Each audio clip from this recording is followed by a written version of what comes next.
Today, let's answer some of your questions about sex and reproductive health. Sex and learning about it is nothing to be embarrassed about. So sit back, relax, and let's have a fun chat. How do I know when I'm ready to do it? First, get yourself proper sex education with a healthy fact-based approach. That way, you'll have the power and the knowledge to decide for yourself how, when, and where to do it, what protection to use, and most importantly, with whom. Knowing all these lowers the pressure and worries, gives you the tools to make smart choices so that the experience, when you're ready, will be enjoyable and free of unwanted pregnancies and sexually transmitted infections or STIs afterwards. If you're still unsure, perhaps that's your answer. There's nothing wrong with waiting a little longer until you can confidently say, okay, I'm ready to do it. What are the things I need to keep in mind before, during, and after doing it? What should be my non-negotiables? Before and at all times during sex, there's one thing you must always have: consent.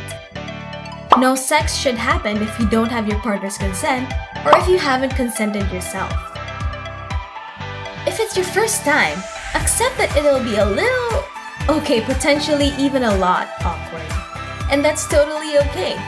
Truth is, even if you're totally down for it, nobody gets it 100% right the first time. And remember, real-world sex is pretty different from what you see in porn, especially for two people who actually care about each other and aren't just trying to show off for others.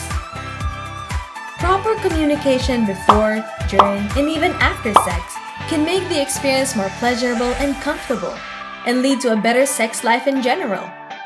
So don't think twice about telling your partner what you like or don't like. It pays to be bold, open, and honest. Like in anything you do, make sure that you're ready with essential precautions, because pregnancy can happen even if it's your first time. Barrier contraceptives like Trust condoms and Premier condoms don't just protect you from unwanted pregnancies, they also protect you from STIs. A partner may have an STI without knowing it, even if they are a really good person. If you're a woman and you'd like to use oral contraceptive pills, you will need a prescription. Your healthcare provider will let you know your best option based on your lifestyle and medical history. Now, let's talk about some of the most common myths about preventing pregnancy. I can't get pregnant if I am having my period. False. You can still get pregnant if you're on your period. It's my first time. False. You can still get pregnant if it's your first time to have sex. He pulls out. False. Withdrawal or the pull-out method is risky and tends to result in pregnancy when couples rely on it regularly. We use certain positions. False. Position has nothing to do with the risk of pregnancy. You can get pregnant from vaginal intercourse regardless of the sexual position you employ in bed. I pee and wash after sex. False. While peeing and washing up after sex is good hygienic practice, it will not reduce the likelihood of pregnancy at all. So, what's the best contraceptive method to use? There's no such thing as the best contraceptive method.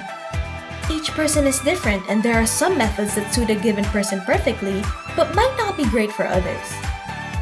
All modern methods, condoms, oral contraceptive pills, injectables, intrauterine devices, IUD, and implants have their pros and cons.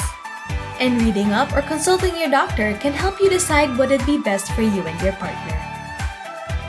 Arm yourself with more facts in sexual and reproductive health by visiting EDUKASYON.PH, a website where you can explore these topics in private and send questions anonymously.